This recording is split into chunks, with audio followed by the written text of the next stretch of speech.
Bonjour. Dans cette brève vidéo, je vais vous montrer comment trouver rapidement une réponse à une question clinique dans UpToDate, comment rechercher un mot dans un sujet clinique, comment utiliser les illustrations et comment poser une question au médecin rédacteur et réviseur. Alors, qu'est-ce qu'UpToDate? UpToDate est un outil d'aide à la décision clinique à la fois puissant et pratique. Il est rédigé par des médecins de renommée mondiale sur base de l'ensemble de la littérature publiée, sélectionnée sur des critères EBM. UpToDate est mis à jour quotidiennement et va ainsi vous permettre de trouver des réponses à vos questions cliniques, d'accroître votre accès à la connaissance, ainsi que d'améliorer les soins aux patients. Allons en ligne pour voir comment cela se présente. Au départ, vous vous connectez et vous arrivez sur la page principale de recherche. Et vous avez ici la boîte principale de recherche. Il faut s'assurer d'être bien connecté pour avoir accès à l'ensemble des services.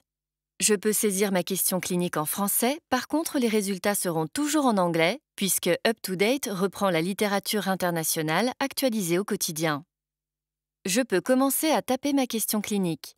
Cela peut être une maladie, ou plusieurs maladies en cas de comorbidité. Cela peut être un symptôme, des procédures, des abréviations médicales, le nom d'un médicament ou son nom commercial. Prenons l'exemple d'une patiente qui a une névralgie du trijumeau. C'est très douloureux et on ne peut pas utiliser la carbamazépine. Qu'est-ce qu'on peut faire? Je commence à taper névralgie du trijumeau. Je peux ajouter traitement et je lance la recherche, soit en cliquant sur le bouton de recherche, soit en utilisant directement le clavier. On voit apparaître des résultats, dont névralgie du trijumeau, avec les sections les plus utilisées, dont la section des traitements. Et sur la droite, je peux prévisualiser le contenu de chaque sujet clinique. Deuxième sujet clinique, les sections les plus utilisées et la prévisualisation. Et ici, on trouve la carbamazépine et les informations sur le médicament. On peut filtrer les résultats soit en cliquant sur adulte si c'est un adulte, sur enfant si c'est un enfant. On peut aussi visualiser des informations patients et accéder aux illustrations. Il y en a plus de 34 000. Je filtre donc avec adulte. Je vais dans le premier sujet clinique pour trouver ma réponse.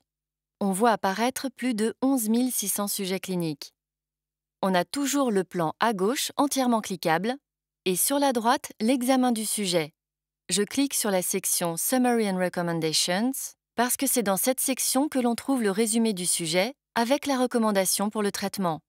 Ici, dans Pharmacologic Therapy. Si vous ne trouvez pas ce que vous recherchez dans un sujet clinique, vous pouvez utiliser cette zone de recherche pour chercher directement un mot dans ce sujet. Par exemple, le mot treatment, et on le trouve dans la section Summary and Recommendations Pharmacologic Therapy, dans un paragraphe avec le traitement, qui nous indique que si la névralgie du trijumeau est classique ou idiopathique, la recommandation, c'est d'utiliser la carbamazépine. Recommandation 1A, c'est donc une recommandation forte. Et si le patient a une trop grande douleur et ne peut pas utiliser la carbamazépine, la recommandation, c'est d'utiliser l'oxcarbazépine. Autrement, si on ne peut ni utiliser la carbamazépine ni l'oxcarbazépine, la suggestion, c'est d'utiliser le baclofène, etc. On a donc la réponse. C'est vraiment très simple à trouver. Si vous avez une question particulière sur ce sujet clinique, si vous recherchez quelque chose de très spécifique ou si vous avez une objection, vous pouvez entrer en contact avec les personnes qui ont écrit ce sujet clinique.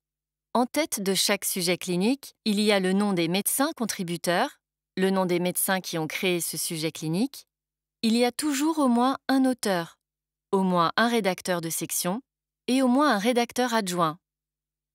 On peut cliquer sur les noms et voir leurs références. Pour conclure, si on a une question, on peut écrire à ces personnes en cliquant sur le bouton vert « Réaction sur le sujet » situé sur la droite. On peut alors poser sa question clinique directement à ces médecins et on aura une réponse dans les 24 à 48 heures. C'est très apprécié car c'est considéré comme une autre forme de peer review. N'hésitez surtout pas à l'utiliser. Merci et à très bientôt, j'espère.